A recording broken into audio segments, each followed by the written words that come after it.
Hello students, welcome you all to the next video on the chapter solutions. So ಇದು solutions chapter part 5. So 4 parts already ನಾವು solutions video ನೋಡಿದ್ವಿ. So this is part 5. So in this part we will discuss about ideal and non-ideal solutions. Last part ವಿಡಿಯೋದಲ್ಲೂ ಸಹ ನಾವು ideal solution ಮತ್ತು ನಾನ್ ideal solutions ಅಂದರೆ ಏನು, ಅವುಗಳ ಮಧ್ಯೆ ಡಿಫ್ರೆನ್ಸಸ್ ಏನು ಅಂತ ನೋಡಿದ್ವಿ. So today we will discuss the graphical differences between ideal and non-ideal solutions. That means we will consider the graph of mole fraction against vapor pressure. So this is a graphical representation of mole fraction against vapor pressure. And with the variation of mole fraction, how the vapor pressure of the two components in a solution vary. Another now we graphically representation ಮಾಡಿದ್ವಿ. Okay, so this is the plot for ideal solution. These two are the plots for non-ideal solutions. So ಅದನ್ನ discuss ಮಾಡೋಣ. Let us consider first about ideal solution. So ಈ graph ನೋಡಿ, ಈ ಪಾಯಿಂಟಲ್ಲಿ ಏನಿದೆ, so ಇಲ್ಲಿ X B ಅಂದರೆ mole fraction of B ಏನಿದೆ ಅದು 0 ಇದೆ. ಸೊ ಅದು ಇನ್ಕ್ರೀಸ್ ಆಗ್ತಾ ಹೋಗುತ್ತೆ. So and reaches A maximum at this point. Here the mole fraction of B will be 1. So A ಏನಾಗಿರುತ್ತೆ ಹಾಗಾದರೆ, ಎ ಇಲ್ಲಿ 0 ಇರುತ್ತೆ mole fraction. So towards your left ಬರ್ತಾ ಹೋದರೆ ಅದು ಇನ್ಕ್ರೀಸ್ ಆಗ್ತಾ ಬಂದು, ಸೊ ಈ ಪಾಯಿಂಟಲ್ಲಿ ಏನಾಗುತ್ತೆ, ಸೊ ಎಕ್ಸ್ ಎ ಬಿಕಮ್ಸ್ 1. ಹಾಗಾದರೆ in between these two extremes ಏನಿರ್ತದೆ, so mole fraction of B ಮತ್ತು mole fraction of A, so ಅದ್ರ ಸೊಲ್ಯೂಷನ್ ಇರ್ತದೆ ಅಲ್ಲಿ. ಸೊ ಇಲ್ಲಿ ಪ್ಯೂರ್ ಕಾಂಪೋನೆಂಟ್ ಎ ಇದೆ, ಇಲ್ಲಿ ಪ್ಯೂರ್ ಕಾಂಪೋನೆಂಟ್ ಬಿ ಇದೆ, ಮಧ್ಯದಲ್ಲಿ ಏನಿದೆ ಸೊಲ್ಯೂಷನ್ ಇದೆ, ಮಿಕ್ಸ್ ಆಗಿದೆ two components. That means we have solution of A and B. So ಅದ್ರ ಮೋಲ್ ಫ್ರಾಕ್ಷನ್ ಚೇಂಜ್ ಆದಾಗೆ ವೇಪರ್ ಪ್ರೆಷರ್ ಆಫ್ ಎ ಮತ್ತು ವೇಪರ್ ಪ್ರೆಷರ್ ಆಫ್ ಬಿ ಹೇಗೆ ವೇರಿಯೇಷನ್ ಆಗುತ್ತೆ ಅನ್ನೋದನ್ನು ಈ ಗ್ರಾಫ್ ತೋರಿಸ್ತಾ ಇದೆ. ಇಲ್ಲಿ ನೋಡಿ, so here this line, this dotted line is showing P B. P B means partial vapour pressure of B. So this is the variation of partial pressure of B with mole fraction. So mole fraction of B change ಆದಾಗೆ so vapour pressure of B ಯಾವ ರೀತಿ change ಆಗುತ್ತೆ ಅನ್ನೋದು ನೋಡಿ. ಇಲ್ಲಿ mole fraction of B increase ಆಗ್ತಾ ಇದೆ. Mole fraction of B increase ಆಗ್ತಾ ಇದ್ರೆ ಅದ್ರ ವೇಪರ್ ಪ್ರೆಷರ್ ಏನಾಗ್ತಾ ಇದೆ, vapour pressure is also increasing. We have already discussed. So mole fraction is directly proportional to its vapor pressure ಅಂತ discuss ಮಾಡಿದ್ವಿ. ನೋಡಿ, mole fraction of B increase ಆಗ್ತಾ ಇದೆ ಟುವರ್ಡ್ಸ್ ಯುವರ್ ರೈಟ್. ಸೊ ಅದೇ ರೀತಿ ಅದ್ರ ಪಾರ್ಷಿಯಲ್ ಪ್ರೆಷರ್ ಸಹ ಜಾಸ್ತಿ ಆಗ್ತಾ ಇದೆ. On the other hand, so this dotted line, this dotted line is for is showing the vapour pressure of A. So mole fraction of A ಇಲ್ಲಿ 0 ಇದೆ. ಈ ಕಡೆ ಟುವರ್ಡ್ಸ್ ಲೆಫ್ಟ್ ಬರ್ತಾ ಹೋದಾಗ ಏನಾಗುತ್ತೆ, ಮೋಲ್ ಫ್ರಾಕ್ಷನ್ ಆಫ್ ಎ ಜಾಸ್ತಿ ಆಗ್ತಾ ಬರುತ್ತೆ. ಮೋಲ್ ಫ್ರಾಕ್ಷನ್ ಆಫ್ ಎ ಜಾಸ್ತಿ ಆಗ್ತಾ ಇದ್ದಾಗ ನೋಡಿ, ಅದು ಲೈನು ಸಹ ಏನಾಗ್ತಾ ಇದೆ, ಇನ್ಕ್ರೀಸ್ ಆಗ್ತಾ ಇದೆ. That means vapour pressure of A is also increasing. Okay, so ಹಾಗಾದರೆ ನಮಗೆ ಇಂಡಿವಿಜುವಲ್ ಆಗಿ ವೇಪರ್ ಪ್ರೆಷರ್ ಆಫ್ ಎ ಏನು, ವೇಪರ್ ಪ್ರೆಷರ್ ಆಫ್ ಬಿ ಏನು ಅಂತ ಗೊತ್ತಾಗುತ್ತೆ ಬೇರೆ ಬೇರೆ ಮೋಲ್ ಫ್ರಾಕ್ಷನ್ಸಲ್ಲಿ. ನಮಗೆ ಸೊಲ್ಯೂಷನ್ದು ವೇಪರ್ ಪ್ರೆಷರ್ ಬೇಕು ಅಂದರೆ ಅದನ್ನು ಟೋಟಲ್ ವೇಪರ್ ಪ್ರೆಷರ್ ಅಂತ ಕರಿತೀವಿ. ಆ ಟೋಟಲ್ ವೇಪರ್ ಪ್ರೆಷರ್ ಕಂಡುಹಿಡಿಯೋದು ಹೇಗೆ ಅಂದರೆ, so we just have to follow this line. So this solid line is a representation of P total. That means total vapor pressure at different point, ಯಾವುದೇ point ಅಲ್ಲಿ. So ಈ ಯಾವುದೋ point, for example if you consider this point, ಈ ಪಾಯಿಂಟಲ್ಲಿ consider ಮಾಡಿದ್ರೆ ಈ ಪಾಯಿಂಟಲ್ಲಿ mole fraction of A ಎಷ್ಟು ಇರ್ತದೆ, ಮೋಲ್ ಫ್ರಾಕ್ಷನ್ ಆಫ್ ಬಿ ಎಷ್ಟು ಇರ್ತದೆ. ಈ ಪಾಯಿಂಟಲ್ಲಿ ನಮಗೆ total vapour pressure of the solution ಬೇಕಂದ್ರೆ ಏನು ಮಾಡಬೇಕು, ಇದನ್ನು ಎಕ್ಸ್ಟ್ರಾಪೊಲೇಟ್ ಮಾಡಬೇಕು ಇಲ್ಲಿಗೆ. ಸೊ ಅದನ್ನು ಎಕ್ಸ್ಟ್ರಾಪೊಲೇಟ್ ಮಾಡಿದ್ರೆ ಆಲ್ಮೋಸ್ಟ್ ಇಲ್ಲಿ ಜಾಯಿನ್ ಆಗುತ್ತೆ. ಸೊ ಈ ಪಾಯಿಂಟಲ್ಲಿ ಏನು ವೇಪರ್ ಪ್ರೆಷರ್ ಇದೆಯೋ that is the total vapour pressure of the solution. Okay, so this follows Raoult's law. This will be P total will be equal to PA plus PB. So ಈ ಪಾಯಿಂಟಲ್ಲಿ ನೀವು ಬೇಕಾದರೆ P ಎನ ಮತ್ತು P ಬಿನ total ಮಾಡೋದು ಎಷ್ಟು ಬರುತ್ತೋ ಅಷ್ಟೇ value ಈ ಕರ್ವ್ ಮೇಲೆ ಬರ್ತದೆ. ಸರಿನಾ, ಈ ಸ್ಟ್ರೈಟ್ ಲೈನ್ ಮೇಲೆ ಬರುತ್ತೆ. So that means it is following Raoult's ಲಾ.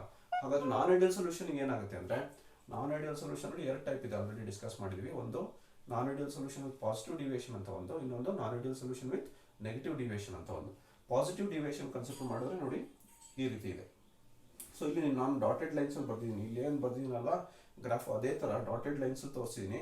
ಅದು ಆ್ಯಕ್ಚುಲಿ ಐಡಿಯಲ್ ಸೊಲ್ಯೂಷನ್ಗೆ ಬರಬೇಕಿತ್ತು, ಬಟ್ ಆದರೆ non ideal solution with positive ಡಿವಿಯೇಷನ್ಗೆ ವೇರಿಯೇಷನ್ ಆಗುತ್ತೆ. ಯಾವ ರೀತಿ ವೇರಿಯೇಷನ್ ಆಗುತ್ತೆ, ಸಾಲಿಡ್ ಲೈನಲ್ಲಿ ತೋರಿಸಿ ನೋಡಿ.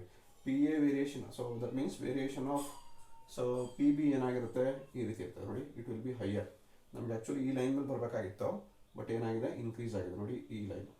ಸೊ ಇನ್ಕ್ರೀಸ್ ಆಗಿದೆ ನೋಡಿ, ಈಗ ಅದ್ರ ಮೇಲೆ ತೋರಿಸ್ತೀನಿ. ಅದೇ ರೀತಿ ಎಕ್ಸ್ ಏನು ಏನಾಗಿದೆ ನೋಡಿ, ಎಕ್ಸ್ ಎ ಕರ್ವ್ ಸಹ that is increased when compared to this dotted line ಅಲ್ವಾ. ಹಾಗಾಗಿ ಟೋಟಲ್ ವೇಪರ್ ಪ್ರೆಷರು ಸಹ ಕರಸ್ಪಾಂಡಿಂಗ್ ಆಗಿ ಇನ್ಕ್ರೀಸ್ ಆಗುತ್ತೆ. ಸೊ ಟೋಟಲ್ ವೇಪರ್ ಪ್ರೆಷರ್ ಜಾಸ್ತಿ ಇರ್ತದೆ. ಆಸ್ ಎ ರಿಸಲ್ಟ್ ನಾವು ಯಾವುದೇ ಒಂದು ಪಾಯಿಂಟಲ್ಲಿ ಟೋಟಲ್ ವೇಪರ್ ಪ್ರೆಷರ್ನ ಕನ್ಸಿಡರ್ ಮಾಡಿದ್ರೆ it will be always greater than the sum of vapour pressures of A and B. A and B vapour ಪ್ರೆಷರ್ಸ್ನ ಕೂಡಿದ್ರೆ ಅದಕ್ಕಿಂತ ಜಾಸ್ತಿ ಇರುತ್ತೆ ಯಾವಾಗಲೂ ಟೋಟಲ್ ವೇಪರ್ ಪ್ರೆಷರ್ ಯಾವುದೇ ಪಾಯಿಂಟಲ್ಲಿ ತಗೊಂಡ್ರು, ಸರಿನಾ. So this is for non ideal solution showing positive deviation.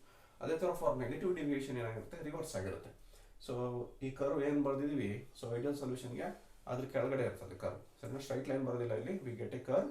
So ಎಲ್ಲ curves, so P A curve, P B curve ಮತ್ತು ಪಿ ಟೋಟಲ್ ಕರ್ವ್ ಏನಿದೆ, so all those are less than the actual so value expected for ideal solution. Okay, so ಹಾಗಾಗಿ always P total is less than P A and P A plus P B. Okay, so ನಮಗೇನಾದರೂ graphical representation of vapour pressure against small fraction ideal ಸೊಲ್ಯೂಷನ್ಗೆ ಕೇಳಲಿ ಅಥವಾ ನಾನ್ ideal ಸೊಲ್ಯೂಷನ್ಸ್ಗೆ ಕೇಳಲಿ, ಇದು ಬರೆಯೋಲಿಕ್ಕೆ ಗೊತ್ತಿರಬೇಕು ನಮಗೆ. So diagram ಅರ್ಥ ಆದರೆ it is very easy to understand. Okay, this is about graphical differences between ideal solutions and non-ideal solution. In the next slide we are going to discuss about azeotropic mixture and differences. ಹೇಳಬೇಕಾದ್ರೆ ಒಂದು difference ಹೇಳಿದ್ದೆ, ಏನದು ಅಜಿಯೋಟ್ರೋಪಿಕ್ mixture. So ಅದರಲ್ಲಿ ಒಂದು minimum boiling azeotrope, maximum boiling azeotrope ಅಂತ ಎರಡು ಬೇರೆ ಬೇರೆ ಥರದ್ದು ಹೇಳಿದ್ದೆ. ಸೊ ಅಜಿಯೋಟ್ರೋಪಿಕ್ ಮಿಕ್ಸ್ಚರ್ ಅಂದರೆ ಏನು, ಮಿನಿಮಮ್ ಬಾಯ್ಲಿಂಗ್ ಅಜಿಯೋಟ್ರೋಪ್ ಅಂದರೆ ಏನು, ಮ್ಯಾಕ್ಸಿಮಮ್ ಬಾಯ್ಲಿಂಗ್ ಅಜಿಯೋಟ್ರೋಪ್ ಅಂದರೆ ಏನು ಅಂತ so we will see. Welcome back students. ನಾವಿವಾಗ ಅಜಿಯೋಟ್ರೋಪ್ಸ್ ಅಥವಾ ಅಜಿಯೋಟ್ರೋಪಿಕ್ ಮಿಕ್ಸ್ಚರ್ ಅಂದರೆ ಏನು ಅಂತ ನೋಡೋಣ.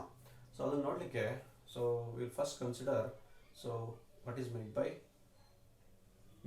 ಮಿಕ್ಸ್ಚರಲ್ಲಿ ಲಾಸ್ಟ್ ಇಯರ್ ನಾವು ಆರ್ಗ್ಯಾನಿಕ್ ಕೆಮಿಸ್ಟ್ರಿ ಫಸ್ಟ್ ಚಾಪ್ಟರ್ಲಿ ಪ್ಯೂರಿಫಿಕೇಶನ್ ಆಫ್ ಆರ್ಗ್ಯಾನಿಕ್ ಕಾಂಪೌಂಡ್ಸ್ ಓದಿದ್ವಲ್ವಾ. ಸೊ ಪ್ಯೂರಿಫಿಕೇಶನ್ ಆಫ್ ಆರ್ಗ್ಯಾನಿಕ್ ಕಾಂಪೌಂಡ್ಸಲ್ಲಿ ಸೊ ನಾವು ಲಿಕ್ವಿಡ್ ಮಿಕ್ಸ್ಚರ್ನ ಸಪ್ರೇಟ್ ಮಾಡಲಿಕ್ಕೆ ಟೆಕ್ನಿಕ್ ಯೂಸ್ ಮಾಡಿದ್ವಿ. ಯಾವುದಾದ್ರು ದ ಟೆಕ್ನಿಕ್ ಈಸ್ ಡಿಸ್ಟಿಲೇಷನ್. ಎರಡು ಲಿಕ್ವಿಡ್ ಕಂಪ್ಲೀಟಾಗಿ ಮಿಕ್ಸ್ ಆಗ್ತಾವಲ್ವಾ, ಅಂಥ ಮಿಕ್ಸ್ಚರ್ಸ್ನ, ಅಂಥ ಲಿಕ್ವಿಡ್ ಮಿಕ್ಸ್ಚರ್ಸ್ನ ನಾವು ಸಪ್ರೇಟ್ ಮಾಡಲಿಕ್ಕೆ ಸೊ ವಿ ಯೂಸ್ ಯೂಶ್ವಲಿ ಡಿಸ್ಟಿಲೇಷನನ್ನು ಬಳಸ್ತೀವಿ, ಹೌದಾ. ಸೊ ಡಿಸ್ಟಿಲೇಷನ್ ಏನು ಮಾಡ್ತೀವಿ, ಲಿಕ್ವಿಡ್ ಮಿಕ್ಸ್ಚರ್ನ ತಗೊಂಡು ಹೀಟ್ ಮಾಡ್ತೀವಿ. ಯಾವ್ದು ಬಾಯ್ಲಿಂಗ್ ಪಾಯಿಂಟ್ ಕಡಿಮೆ ಇದೆಯೋ ಅದು ವೇಪರೈಸ್ ಆಗಿ ಅದು ಕಂಡೆನ್ಸ್ ಆಗಿ ಕಲೆಕ್ಟ್ ಆಗುತ್ತೆ. ಬಾಯ್ಲಿಂಗ್ ಪಾಯಿಂಟ್ ಕಡಿಮೆ ಇರೋದು ಅಲ್ಲೇ ಉಳ್ಕೊಳುತ್ತೆ ಅಲ್ವಾ. ಈ ರೀತಿ ನಾವು ಸಪ್ರೇಟ್ ಮಾಡ್ಬೋದು. ಸೊ ಆದರೆ ಕೆಲವು ಲಿಕ್ವಿಡ್ ಮಿಕ್ಸ್ಚರ್, ಪರ್ಟಿಕ್ಯುಲರ್ ಕಾಂಪೋಸಿಷನ್ ಇರುವಂಥ ಲಿಕ್ವಿಡ್ ಮಿಕ್ಸ್ಚರ್ನ ಈ ಡಿಸ್ಟಿಲೇಷನ್ ಮೆಥಡ್ನ ಬಳಸೂ ಸಹ ನಾವು ಸಪ್ರೇಟ್ ಮಾಡ್ಲಿಕ್ಕೆ ಸಾಧ್ಯ ಇಲ್ಲ. ಸೊ ಆ ಥರದ ಮಿಕ್ಸ್ಚರ್ಸ್ನ ನಾವು ಅಜಿಯೋಟ್ರೋಪಿಕ್ ಮಿಕ್ಸ್ಚರ್ ಅಂತೇಳಿ ಕರಿತೀವಿ. ಸೊ ಹಾಗಾದರೆ ಅದಕ್ಕೊಂದು ಬೆಸ್ಟ್ ಎಕ್ಸಾಂಪಲ್ ಅಂತ ಹೇಳಿದ್ರೆ 95% ಎಥನಾಲ್. 95% ಎಥನಾಲ್ ಅಂದರೆ ಈಗ 95 ml ಎಥನಾಲು, 5 ml ವಾಟರ್ ಇದೆ ಅಂತ ಅಂದ್ಕೊಳ್ಳಿ. ಆ ಮಿಕ್ಸ್ಚರ್ನ ತೊಗೊಂಡು ನೀವು ಕೊನಿಕಲ್ ರೌಂಡ್ ಬಾಟಮ್ ಫ್ಲಾಸ್ಕಲ್ಲಿ ತೊಗೊಂಡು ಡಿಸ್ಟಿಲೇಷನ್ ಮಾಡ್ಲಿಕ್ಕೆ ಹೋದರೆ ನೀವು ಹೀಟ್ ಮಾಡ್ತಿದ್ದಂಗೆ ಏನಾಗುತ್ತೆ, so at about 78 degree 78 degree reach ಆದ ತಕ್ಷಣ ಏನಾಗುತ್ತೆ ಅಂತ ಹೇಳಿದ್ರೆ ಕಂಪ್ಲೀಟಾಗಿ ಎಥನಾಲ್ ವಾಟರ್ ಎರಡೂ ಸೇಮ್ ಕಾಂಪೋಸಿಷನಲ್ಲಿ ಅಂದರೆ 95% ಆ್ಯಸ್ ಇಟ್ ಈಸ್ ವೇಪರೈಸ್ ಆಗುತ್ತೆ. ವೇಪರೈಸ್ ಆಗಿ ವಾಟರ್ ಎಥನಾಲ್ ಎರಡೂ ಕಂಡೆನ್ಸ್ ಆಗಿ ಕಲೆಕ್ಟ್ ಆಗಿ ಸ್ಟಾರ್ಟ್ ಆಗುತ್ತೆ. ಸೊ ಕಾನ್ಸ್ಟೆಂಟ್ ಟೆಂಪರೇಚರ್ 78 ಡಿಗ್ರಿಲೇ ಬಾಯ್ಲ್ ಆಗುತ್ತೆ. ಕಂಪ್ಲೀಟಾಗಿ ಅದು ಟ್ರಾನ್ಸ್ಫರ್ ಆಗಿ ಹೋಗುತ್ತೆ, ಡಿಸ್ಟಿಲ್ ಆಗುತ್ತೆ ವಿತೌಟ್ ಚೇಂಜಿಂಗ್ ಎನಿ ಕಾಂಪೋಸಿಷನ್. ಯಾವುದೇ ಕಾಂಪೋಸಿಷನ್ ಬದಲಾವಣೆ ಆಗಲ್ಲ. ನೀವು 95% ಎಥನಾಲ್ ತೊಗೊಂಡಿದ್ರೆ ಅದು ಡಿಸ್ಟಿಲೇಷನ್ ಆಗಿ ಮತ್ತೆ ನಿಮಗೆ 95% ಎಥನಾಲೇ ಕಲೆಕ್ಟ್ ಆಗುತ್ತೆ. ಅಲ್ಲಿ ನಾವು ಸಪ್ರೇಷನ್ ಅಚೀವ್ ಮಾಡ್ಲಿಕ್ಕೆ ಸಾಧ್ಯ ಇಲ್ಲ. ಆ ಥರದ ಮಿಕ್ಸ್ಚರ್ ನಾವು ಅಂತ ಕರಿತೀವಿ ಅಜಿಯೋಟ್ರೋಪ್ ಅಥವಾ ಅಜಿಯೋಟ್ರೋಪಿಕ್ ಮಿಕ್ಸ್ಚರ್ ಅಂತ ಕರಿತೀವಿ. ಓಕೆ, ಸೊ ಹಾಗಾದರೆ ಅಜಿಯೋಟ್ರೋಪಿಕ್ ಮಿಕ್ಸ್ಚರ್ಗೆ ನಾವೇನು ಹೇಳ್ಬೋದು definition, the liquid mixtures which boil at constant temperature. So ಒಂದು ಕಾನ್ಸ್ಟೆಂಟ್ ಟೆಂಪರೇಚರ್ ಬಾಯ್ಲ್ ಆಗುತ್ತೆ and distils over completely without change in composition. Okay, so the mixture which boils at constant temperature, liquid mixture which boils at constant temperature and distills over completely without change in its composition is called as azeotrope or azeotropic mixture ಅಂತೇಳಿ ಕರಿಬೋದು. ಸರಿನಾ. ಅದರಲ್ಲಿ ಮತ್ತೆ ಈಗ azeotrope ಅಂದರೆ ಏನೋ ಒಂದು ಗೊತ್ತಾಯಿತು. ಸೊ ಯಾವುದೇ ಕಾಂಪೋಸಿಷನಿನ ಬದಲಾವಣೆ ಇಲ್ಲದಾಗೆ ಕಂಪ್ಲೀಟಾಗಿ ಸೊ ಅದು ಕಾನ್ಸ್ಟೆಂಟ್ ಟೆಂಪರೇಚರ್ಲೇ ಬಾಯ್ಲ್ ಆಗುತ್ತೆ ಮತ್ತು ಕಂಪ್ಲೀಟಾಗಿ ಡಿಸ್ಟಿಲ್ ಆಗ್ತದೆ. ಕಾಂಪೋಸಿಷನ್ ಏನು ವ್ಯತ್ಯಾಸನೇ ಆಗಲ್ಲ. ಆ ಥರದ ಮಿಕ್ಸ್ಚರ್ ನಾವು ಲಿಕ್ವಿಡ್ ಮಿಕ್ಸ್ಚರ್ ನಾವೆಂತ ಕರಿತೀವಿ, ಅಜಿಯೋಟ್ರೋಪ್ ಅಥವಾ ಅಜಿಯೋಟ್ರೋಪಿಕ್ ಮಿಕ್ಸ್ಚರ್ ಅಂತ ಕರಿತೀವಿ. ಹಾಗಾದರೆ ಮಿನಿಮಮ್ ಬಾಯ್ಲಿಂಗ್ ಅಜಿಯೋಟ್ರೋಪ್ ಅಂದ್ರೇನು, ಮ್ಯಾಕ್ಸಿಮಮ್ ಬಾಯ್ಲಿಂಗ್ ಅಜಿಯೋಟ್ರೋಪ್ ಅಂದರೆ ಏನು ಅಂತ ನೋಡಬೇಕು. Usually non ideal solutions with large positive deviation ತೋರಿಸುವಂತಹ ನಾನ್ ಐಡಿಯಲ್ ಸೊಲ್ಯೂಷನ್ಸ್ ಏನಿದೆ, they form minimum boiling azeotrope. Minimum boiling azeotrope ಅಂದ್ರೆ ಹಾಗಾದರೆ ಏನು ಅಂತ ನೋಡೋಣ. ಅದಕ್ಕೆ ಒಂದು ಎಕ್ಸಾಂಪಲ್ ಇದೆ. ಎಕ್ಸಾಂಪಲ್ ಏನಿದೆ 95% ಎಥನಾಲ್, ಆಲ್ರೆಡಿ ಹೇಳಿದ್ದೀನಿ. ಸೊ ಈ ಕಾಂಪೋಸಿಷನಲ್ಲಿ ಇರುವಂಥ ಮಿಕ್ಸ್ಚರ್ ಏನಿದೆ 95% ಎಥನಾಲ್ ಅಂದರೆ 95% ಎಥನಾಲ್ 5% ವಾಟರ್. ಸೊ ಅದು ಯಾವ ಟೆಂಪ್ರೇಚರ್ ಬಾಯ್ಲ್ ಆಗುತ್ತಪ್ಪ ಅಂದರೆ 78 ಡಿಗ್ರಿ ಬಾಯ್ಲ್ ಆಗುತ್ತೆ. ಸೊ ಇದು 78 ಡಿಗ್ರಿ ಅನ್ನೋದೇನಿದೆ ಇದು ಎಥನಾಲಿನ ಬಾಯ್ಲಿಂಗ್ ಪಾಯಿಂಟು ಅಲ್ಲ, ವಾಟರ್ ಬಾಯ್ಲಿಂಗ್ ಪಾಯಿಂಟು ಅಲ್ಲ. ಸೊ ಇದು separate temperature. This is actually less than the boiling point of water. Boiling point of water ಎಷ್ಟು? Boiling point of water 100 degree ಅಲ್ವಾ? Boiling point of water 100 degree Celsius. Boiling point of pure ethanol ತಗೊಂಡ್ರೆ pure ethanol boiling point 78.5 degree Celsius. But ಈ temperature ಅದಕ್ಕಿಂತಲೂ ಕಡಿಮೆ ಇದೆ. ಈ ಎರಡು ಟೆಂಪರೇಚರ್ಗಿಂತಲೂ ಕಡಿಮೆ ಟೆಂಪರೇಚರ್ ಇದೆ, ಸರಿನಾ? ಹಾಗಾದರೆ the solution which boil at lesser temperature when compared to the two components. ಆ ಮಿಕ್ಸ್ಚರಲ್ಲಿರೋ ಎರಡೂ ಲಿಕ್ವಿಡ್ಸಿನ ಬಾಯ್ಲಿಂಗ್ ಪಾಯಿಂಟ್ಗಿಂತ ಕಡಿಮೆ ಟೆಂಪರೇಚರಲ್ಲೇ ಬಾಯ್ಲ್ ಆಗುತ್ತೆ. ಯಾವುದು? 95% ಎಥನಾಲ್. ಸೊ ಈಗ ಎಥನಾಲ್ ಬಾಯ್ಲಿಂಗ್ ಪಾಯಿಂಟು ಅಲ್ಲ, ಅದು ವಾಟರ್ ಬಾಯ್ಲಿಂಗ್ ಪಾಯಿಂಟು ಅಲ್ಲ, ಎರಡಕ್ಕಿಂತ ಕಡಿಮೆ ಇದೆ ಈ ಟೆಂಪರೇಚರ್, ಸರಿನಾ? So that is why it is called as minimum boiling azeotrope. ಹಾಗಾದರೆ ಇದನ್ನು ಈ ಅಜಿಯೋಟ್ರೋಪ್ಸ್ನ ಫಾರ್ಮೇಷನ್ ಮಾಡೋದು ಯಾವ ಥರ solutions? Non ideal solution showing large positive deviation. So ಅವು ಮಿನಿಮಮ್ ಬಾಯ್ಲಿಂಗ್ ಅಜಿಯೋಟ್ರೋಪ್ಸ್ನ ಫಾರ್ಮೇಷನ್ ಮಾಡ್ತವೆ. ಓಕೆ, ಸೊ ಹಾಗಾದರೆ ಮ್ಯಾಕ್ಸಿಮಮ್ ಬಾಯ್ಲಿಂಗ್ ಅಜಿಯೋಟ್ರೋಪ್ಸ್ ಫಾರ್ಮೇಷನ್ ಮಾಡೋದು ಯಾವುದು? Opposite. Non ideal solutions showing large negative deviation from Raoult's law. So they form maximum boiling azeotropes. ಹಾಗಾದರೆ maximum boiling ಅಂತ ಯಾಕೆ ಕರಿತೀವಿ ಅಂತ ಹೇಳಿದ್ರೆ, ಸೊ ಆಲ್ರೆಡಿ ಹೇಳಿದಾಗೆ ಎಕ್ಸಾಂಪಲ್ ಇದಕ್ಕೆ ಯಾವುದಪ್ಪ ಅಂದರೆ 68% ನೈಟ್ರಿಕ್ ಆ್ಯಸಿಡ್. 68% ನೈಟ್ರಿಕ್ ಆ್ಯಸಿಡ್ ಅಂದರೆ ರಿಮೈನಿಂಗ್ 32% ಏನಿರ್ತದೆ? ವಾಟರ್ ಇರ್ತದೆ. ಓಕೆನಾ? ಸೊ ಆ ಕಾಂಪೋಸಿಷನಲ್ಲಿ ಇರೋಂಥ ಲಿಕ್ವಿಡ್ ಮಿಕ್ಸ್ಚರ್ ನೀವು ಬಾಯ್ಲ್ ಮಾಡಿದ್ರೆ ಅದು ಸಹ ಕಾನ್ಸ್ಟೆಂಟ್ ಕಾಂಪೋಸಿಷನಲ್ಲಿ ಬಾಯ್ಲ್ ಆಗುತ್ತೆ. ಯಾವ ಟೆಂಪ್ರೇಚರ್ ಬಾಯ್ಲ್ ಆಗುತ್ತಪ್ಪ ಅಂದರೆ 120.5 ಡಿಗ್ರಿಗೆ ಬಾಯ್ಲ್ ಆಗುತ್ತೆ. ಈ 120.5 ಡಿಗ್ರಿ ಇದೆಯಲ್ಲ, this is a higher temperature when compare to the boiling point of water or boiling point of nitric acid. Boiling point of water 100 degree, boiling point of nitric acid 83 degree Celsius. ನೋಡ್ರಿ, ಇದು highest ಇರೋದು ವಾಟರ್ದು 100 degree, nitric acid 83. ಆದರೆ ಇವೆರಡಕ್ಕಿಂತ ಜಾಸ್ತಿ temperature boil ಆಗುತ್ತೆ, ಅಂದರೆ 120 degree ತನಕ. So ಈ mixture ಬಾಯ್ಲೇ ಆಗಲ್ಲ, ಸರಿನಾ?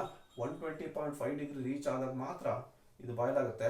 ಆ ಸೇಮ್ ಕಾನ್ಸ್ಟೆಂಟ್ ಟೆಂಪರೇಚರ್ಲಿ ಕಂಪ್ಲೀಟಾಗಿ ಬಾಯ್ಲ್ ಆಗಿ ಅದು ಡಿಸ್ಟಿಲ್ ಆಗಿ ಕಲೆಕ್ಟ್ ಆಗುತ್ತೆ. ಅಲ್ಲಿ ಕಾಂಪೋಸಿಷನ್ ಬದಲಾವಣೆ ಆಗಲ್ಲ, ಸರಿನಾ? ಸೊ ಹಾಗಾದರೆ the mixture, it is a mixture which boils at temperature higher than the boiling points of individual liquids. ಈ ಮಿಕ್ಸ್ಚರ್ಲಿರುವಂಥ ಎರಡೂ ಲಿಕ್ವಿಡ್ಸ್ ಬಾಯ್ಲಿಂಗ್ ಪಾಯಿಂಟ್ ಏನಿದೆ ಅದಕ್ಕಿಂತ ಹೈಯರ್ ಟೆಂಪರೇಚರ್ಲಿ ಬಾಯ್ಲ್ ಆಗುತ್ತೆ. That is why it is called as maximum boiling azeotropes. So minimum boiling azeotrope, maximum boiling azeotrope. Minimum boiling azeotropes they will be formed by non-ideal solutions showing large positive deviation. Maximum boiling azeotrophs are formed by non-ideal solutions showing large negative deviation from Raoult's law. This is about azeotrophs, minimum boiling azeotrophs and maximum boiling azeotrophs. So next we will see an important concept, so which is about colligative properties. ಇದುವರೆಗೆ ನಾವು solutions ಅಲ್ಲಿ so basics ಎಲ್ಲ discuss ಮಾಡಿದ್ವಿ. So now we will go to the next phase so of these solutions. About 50% of the chapter is complete. Remaining 50% is about colligative properties. Colligative properties anta ide, so we will see next. Welcome back, students. Now we will discuss what is meant by colligative properties. Colligative properties andre enu anta discuss ಮಾಡೋಣ. So colligative properties andre these are the properties of dilute solutions. ತುಂಬಾ important ಆಗಿ ನಮಗೆ ಗೊತ್ತಿರಬೇಕಾಗಿರೋದು ಏನಂದರೆ, we will considering colligative properties of dilute solutions.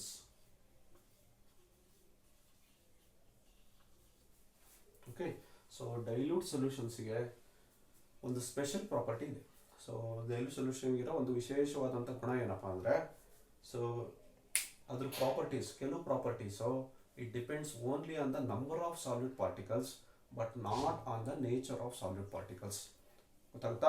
Number of particles ಮೇಲೆ depend ಆಗಿರಲ್ಲ, ಆದರೆ number of solute particles ಮೇಲೆ depend ಆಗಿರುತ್ತೆ, ನೇಚರ್ ಆಫ್ ಸಾಲ್ಯೂಟ್ ಪಾರ್ಟಿಕಲ್ಸ್ ಮೇಲೆ ಡಿಪೆಂಡ್ ಆಗಿರಲ್ಲ. ಆ ಥರದ ಪ್ರಾಪರ್ಟೀಸ್ನ ನಾವೆಂತ ಕರಿತೀವಿ? ಕಾಲಿಗೇಟಿವ್ ಪ್ರಾಪರ್ಟೀಸ್ ಅಂತ ಕರಿತೀವಿ. ಸೊ ಈಗ ಎರಡು ಇಂಪಾರ್ಟೆಂಟ್ ಟರ್ಮ್ ಏನದು, ನಂಬರು, ನೇಚರ್ ಅಂತ ಎರಡು ಹೇಳ್ತಾ ಇದ್ದೀನಿ. So number, nature. ಈಗ ಬೇಸಿಕ್ಕಾಗಿ ನಿಮಗೆ ಸೊಲ್ಯೂಷನ್ನು, ಸಾಲ್ಯೂಟ್ ಅಂದರೆ ಏನಂತ ಗೊತ್ತಿದೆಯಲ್ವಾ? So properties of dilute solution, ಯಾವ ಸೊಲ್ಯೂಷನಿನ properties number of solute particles ಮೇಲೆ ಡಿಪೆಂಡ್ ಆಗಿದೆ, but nature of solute particle ಮೇಲೆ ಡಿಪೆಂಡ್ ಆಗಿಲ್ಲ. ಆ ಥರದ ಪ್ರಾಪರ್ಟೀಸ್ನ ನಾವೇನಂತ ಕರಿತಾ ಇದ್ವಿ? We call it as colligative properties. So ಹಾಗಾದರೆ ನಂಬರ್ ಅಂದರೆ ಏನು, ನೇಚರ್ ಅಂದರೆ ಏನು? ನಂಬರ್ ಅಂದರೆ ಎಷ್ಟು ಸಾಲ್ಯೂಟ್ ಪಾರ್ಟಿಕಲ್ಸ್ ಇದೆ ಅನ್ನೋದು ನಂಬರ್. ನೇಚರ್ ಅಂದರೆ ಯಾವ ಥರದ ಸಾಲ್ಯೂಟ್ ಪಾರ್ಟಿಕಲ್ಸ್ ಇದೆ ಸೊ ಅನ್ನೋದು ನೇಚರ್. ಓಕೆ, ಸೊ ಅದರ ಲಕ್ಷಣಗಳೇನು, ಗುಣಲಕ್ಷಣಗಳೇನು, what are the properties so ಅನ್ನೋದು ನೇಚರ್. ಓಕೆ. ಸೊ ಆ ನೇಚರ್ ಮೇಲೆ ಡಿಪೆಂಡ್ ಆಗಿರಲ್ಲ ಕೆಲವು ಪ್ರಾಪರ್ಟೀಸ್ ಡೈಲ್ಯೂಟ್ ಸೊಲ್ಯೂಷನಲ್ಲಿ, ಸರಿನಾ. ಸೊ ನಂಬರ್ ಮೇಲೆ ಮಾತ್ರ ಡಿಪೆಂಡ್ ಆಗಿರುತ್ತೆ, ಎಷ್ಟು ಸಾಲಿಡ್ ಪಾರ್ಟಿಕಲ್ಸ್ ಇದೆ ಅನ್ನೋದ್ರ ಮೇಲೆ ಮಾತ್ರ ಡಿಪೆಂಡ್ ಆಗಿರುತ್ತೆ. ಆ ಥರದ ಪ್ರಾಪರ್ಟೀಸ್ನ ನಾವು ಏನಂತ ಕರಿತೀವಿ, ಕಾಲಿಗೇಟಿವ್ ಪ್ರಾಪರ್ಟೀಸ್ ಅಂತೇಳಿ ಕರಿತೀವಿ, ಸರಿನಾ. For example, what is the strength of our second P U C science ಅಂತ ಕೇಳಿದ್ರೆ, science second P U C ಎಷ್ಟು ಸ್ಟ್ರೆಂತ್ ಅಂತ ಹೇಳಿದ್ರೆ ಈಗ 15 ಅಂತ ಹೇಳ್ತೀವಿ, ಸರಿನಾ. 15 ಅಂದರೆ ಅದು ನಂಬರ್, ಸರಿನಾ. ಅದರಲ್ಲಿ ಬಾಯ್ಸ್ ಎಷ್ಟು, ಗರ್ಲ್ಸ್ ಎಷ್ಟು ಜನ ತುಂಬ ಉದ್ದ ಇದ್ದಾರೆ, ಎಷ್ಟು ಜನ ತುಂಬ ಕುಳ್ಳಕ್ಕಿದ್ದಾರೆ. So that is not the question, we are considering only the number, ಎಷ್ಟು ಜನ ಇದ್ದಾರೆ. What is the strength of second P U C science ಅಂತ ಹೇಳಿದ್ರೆ 15 ಜನ ಹುಡುಗರಿದ್ದಾರೆ, ಸರಿನಾ. ದಟ್ಸ್ ಇಟ್, ಸರಿನಾ. ಆ ನಂಬರ್ ಮೇಲೆ ಡಿಪೆಂಡ್ ಆಗಿರೋದೇನು, ಆ ಸ್ಟ್ರೆಂತ್ ಅನ್ನೋ ವರ್ಡ್, ಹೌದಾ. ಸೊ ಹಾಗಾದರೆ ಆ ಥರದ ಪ್ರಾಪರ್ಟಿ ಯಾವುದು ನಂಬರ್ ಮೇಲೆ ಮಾತ್ರ ಡಿಪೆಂಡ್ ಆಗಿದೆ, ನೇಚರ್ ಮೇಲೆ ಡಿಪೆಂಡ್ ಆಗಿಲ್ಲ, ಆ ಥರದ್ದು ನಾವೇಂತ ಕರಿತೀವಿ, ಕಾಲಿಗೇಟಿವ್ ಪ್ರಾಪರ್ಟೀಸ್ ಅಂತೇಳಿ ಕರಿತೀವಿ, ಸರಿನಾ. ಸೊ ಓಕೆ, ಆ ಥರದ ಕಾಲಿಗೇಟಿವ್ ಪ್ರಾಪರ್ಟೀಸ್ ಯಾವುದು ಡೈಲ್ಯೂಟ್ ಸೊಲ್ಯೂಷನ್ಸ್ಗೆ ಅಂದರೆ 4 ಇಂಪಾರ್ಟೆಂಟ್ ಕಾಲಿಗೇಟಿವ್ ಪ್ರಾಪರ್ಟೀಸ್ ತುಂಬ ಇದ್ದಾವೆ. ಅದರಲ್ಲಿ 4 ಇಂಪಾರ್ಟೆಂಟ್ ಕಾಲಿಗೇಟಿವ್ ಪ್ರಾಪರ್ಟೀಸ್ನ ನಮಗೆ ಈ ವರ್ಷ ಡಿಸ್ಕಷನ್ ಇಟ್ಟಿದ್ದಾರೆ. ಯಾವ್ದು ಅಂದರೆ, first is relative lowering of vapour pressure ಅನ್ನೋದು first property. Second is elevation in boiling point, elevation ಅಂದರೆ ಇನ್ಕ್ರೀಸ್ ಅಂತೇಳಿ, elevation in boiling point. Next depression in freezing point, depression ಅಂದರೆ ಕಡಿಮೆ ಆಗೋದು, ಡಿಕ್ರೀಸ್ ಆಗೋದು. Depression in freezing point is third property. Last is osmotic pressure. So ನಿಮ್ಗೆ osmosis ಅಂದರೆ ಏನು ಅಂತ ಗೊತ್ತಿದೆ, ಅದರ ರಿಲೇಟೆಡ್ ಟರ್ಮ್ ಆಸ್ಮಾಟಿಕ್ ಪ್ರೆಷರ್ ಅಂತೇಳಿ. That is the fourth property, fourth colligative property we are going to consider. Okay, ಹಾಗಾದರೆ ನಮ್ಗೆ ಇಲ್ಲಿ ಏನು ಗೊತ್ತಿರಬೇಕು, ಕಾಲಿಗೇಟಿವ್ ಪ್ರಾಪರ್ಟೀಸ್ ಅಂದರೆ ಏನು, properties of dilute solution which depend only on the number of solid particles but not on the nature of solid particles. They are called colligative properties. Give example for colligative properties ಅಂದರೆ ಇದರಲ್ಲಿ 4ರಲ್ಲಿ ಯಾವ್ದಾದ್ರು ನೀವು example ಕೊಡ್ಬೋದು. Relative lowering of vapour pressure, elevation in boiling point, depression in freezing point ಮತ್ತು osmotic pressure. ಈ 4ನ್ನು ನಾವು individual ಆಗಿ ನಾವು ಸಪ್ರೇಟಾಗಿ ಕನ್ಸಿಡರ್ ಮಾಡಬೇಕು, ಮತ್ತು ಅದ್ರ ರಿಲೇಟೆಡ್ ಪ್ರಾಬ್ಲಮ್ಸ್ ಸಾಲ್ವ್ ಮಾಡಲಿಕ್ಕಿದೆ. ಸೊ ಅದನ್ನು ನಾವು ಡಿಸ್ಕಸ್ ಮಾಡಬೇಕು. So next we will consider individually so each of the colligative properties and discuss it in detail.